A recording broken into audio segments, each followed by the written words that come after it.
फातिमा की रानी माँ, प्रभु यीशु की माँ, आसरा तू ही है माँ।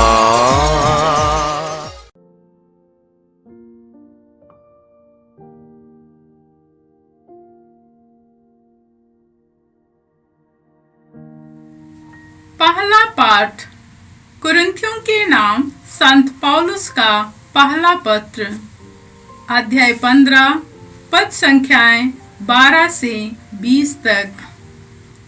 यदि हमारी शिक्षा यह है कि मसीह मृतकों में से जी उठे हैं, तो आप लोगों में से कुछ यह कैसे कहते हैं कि मृतकों का पुनरुत्थान नहीं होता? यदि मृतकों का पुनरुत्थान नहीं होता, तो मसीह भी नहीं जी उठे हैं।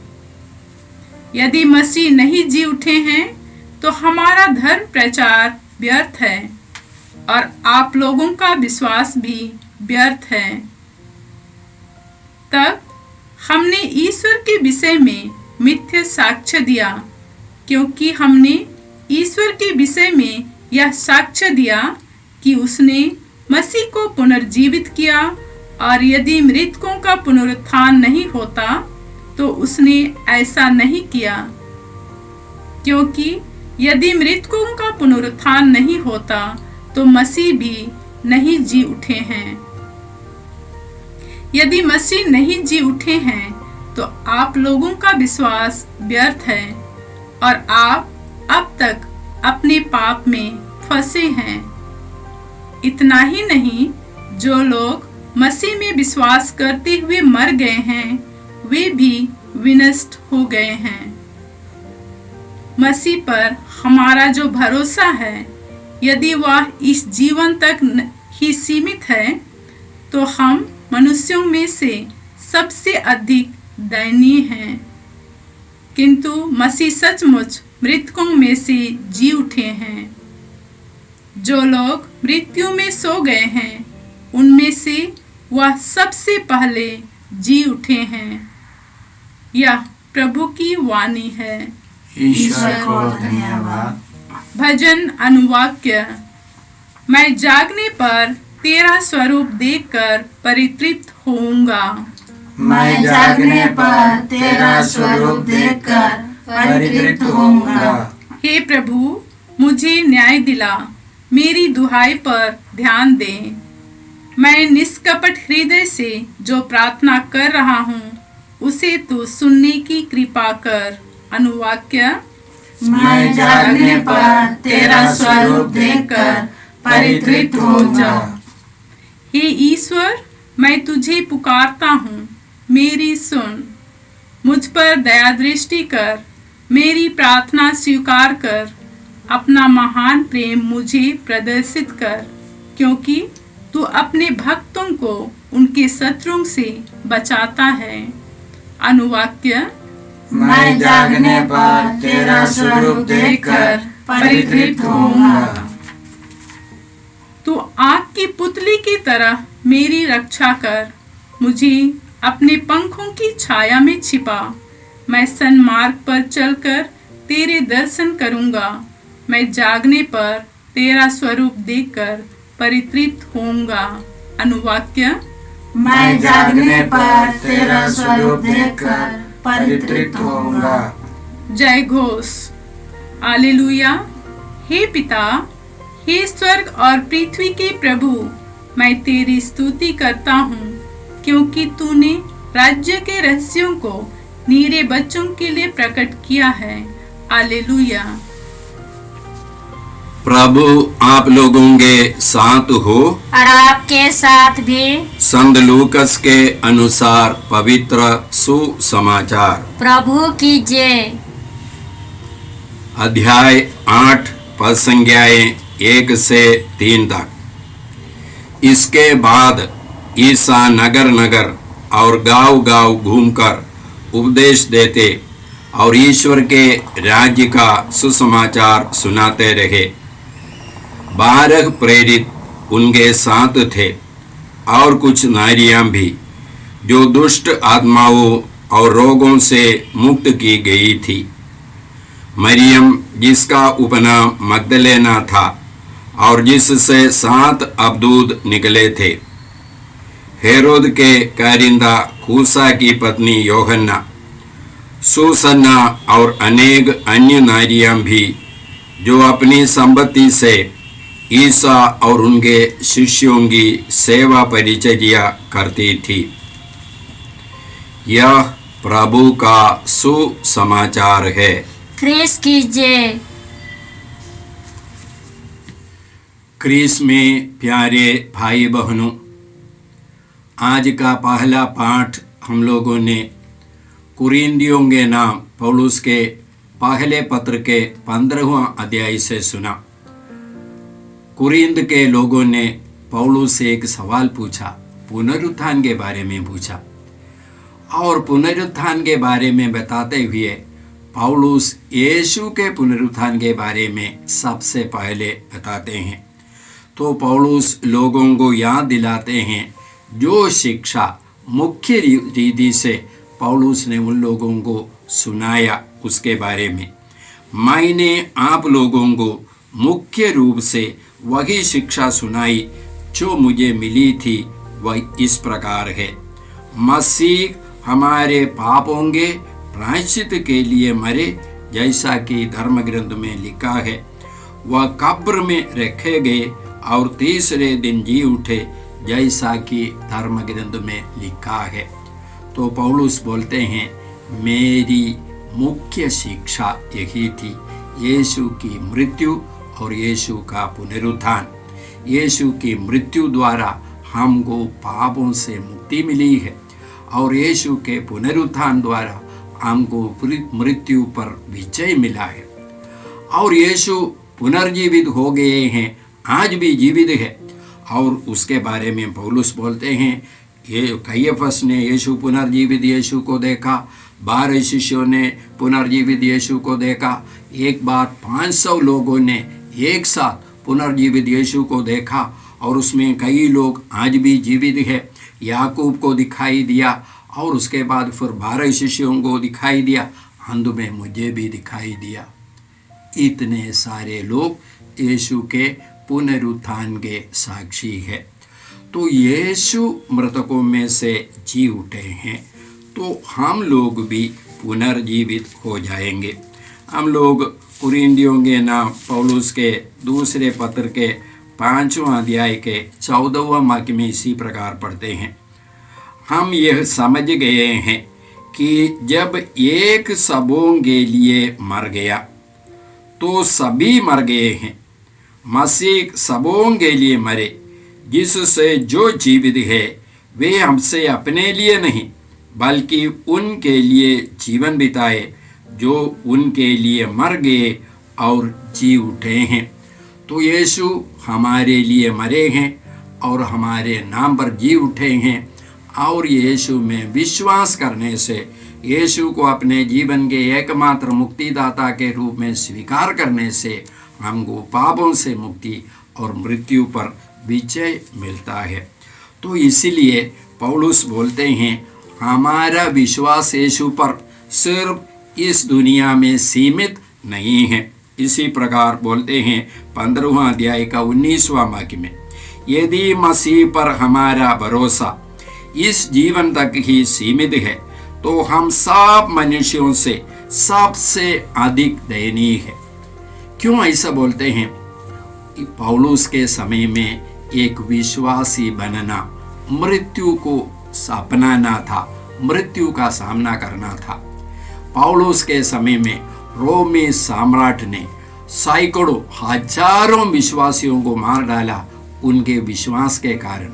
और ये सभी विश्वासी लोग मृत्यु को अपनाया, ये समझ करके ये मृत्यु के परे एक जीवन है, एक अनंत जीवन है।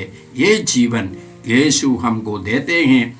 ये जीवन यीशु ने हमारे लिए पुनर्जीवित होकर के अपनाया है। उन लोगों ने विश्वास किया, इसलिए विश्वास के लिए वे लोग मर गए हैं। तो वही ये पौलुस इन कुरिन्थियों को समझाते हैं, यीशु जी उठे हैं, यीशु आज भी जीवित है। यीशु हमारे बीच में है।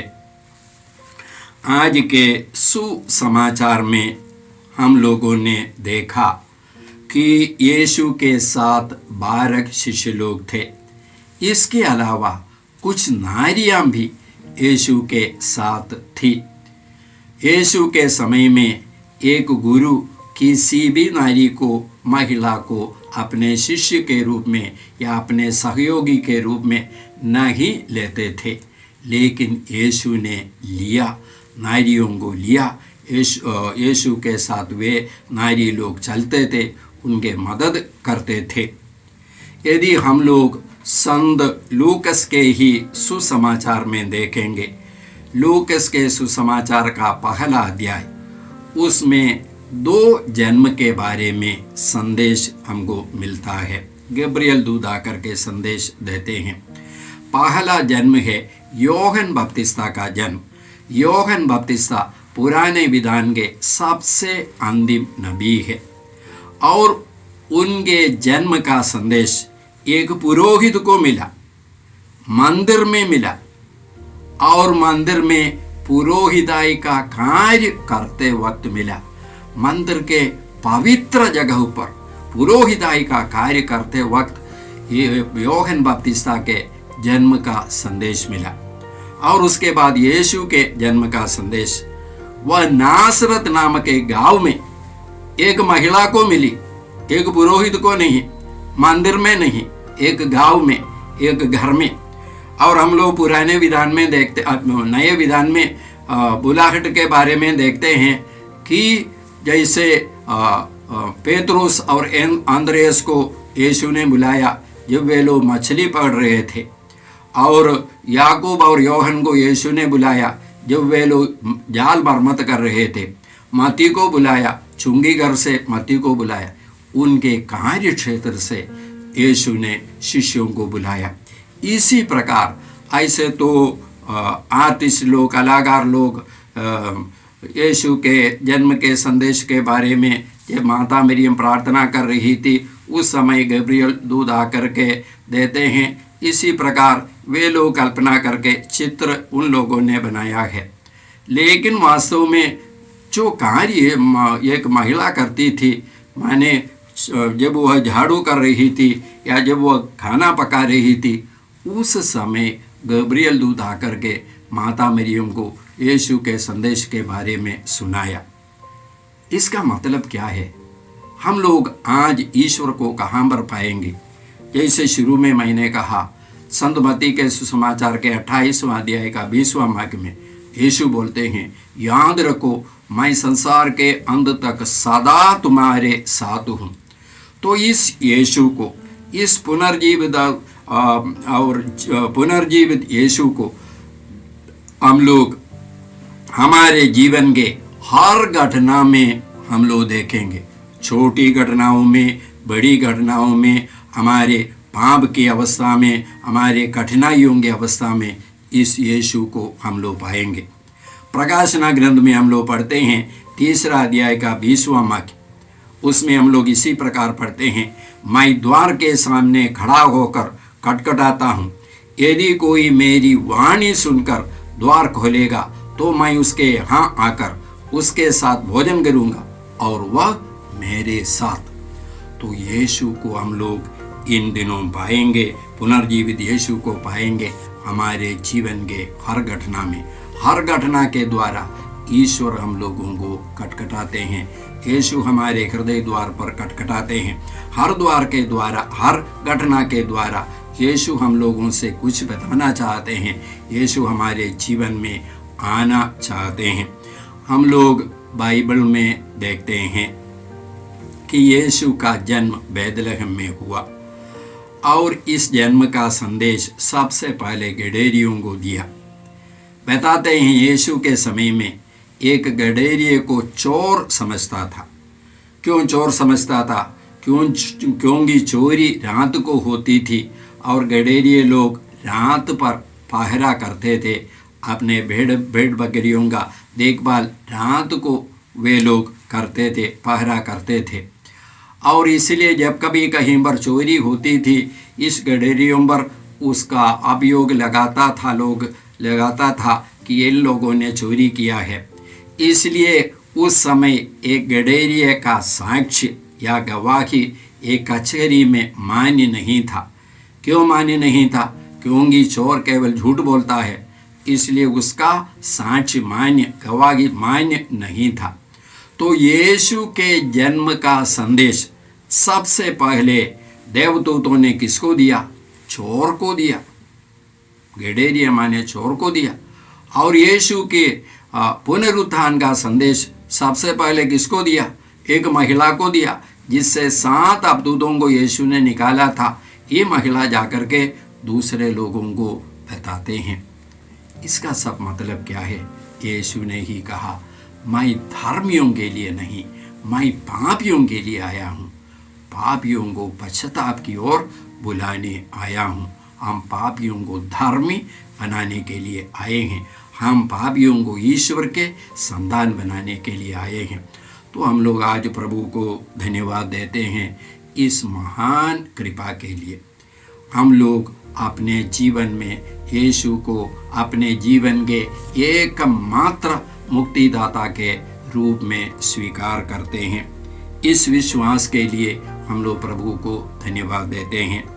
हम लोग प्रभु से प्रार्थना करते हैं इस विश्वास में हम लोग अटल रह सके। इस विश्वास की घोषणा अपने जीवन के हर परिस्थिति में हम लोग कर सके। हे परमपिता ईश्वर, प्रभु यीशु के लिए हम लोग धन्यवाद देते हैं। यीशु के द्वारा तूने हमारे जीवन में, इस दुनिया के हर व्यक्ति के जीवन में, विशेष करके हर पापी के जीवन में जो कार्य किया और जो कार्य तू करता है, इसके लिए हम तुझे धन्यवाद देते हैं।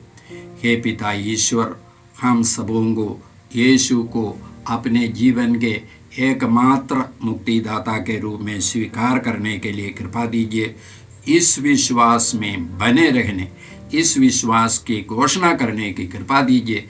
ये प्रार्थना हम करते हैं प्रभु क्रिस्त के द्वारा, आमीन। जय यीशु क्रिस्त में प्रिय भाई और बहनों, प्रभु यीशु ने हमें आदेश दिया है संसार के कोने कोने में जाकर सारी सृष्टि को सुसमाचार सुनाओ। सुसमाचार सुनने के लिए और सुनाने के लिए एक अच्छा मौका है।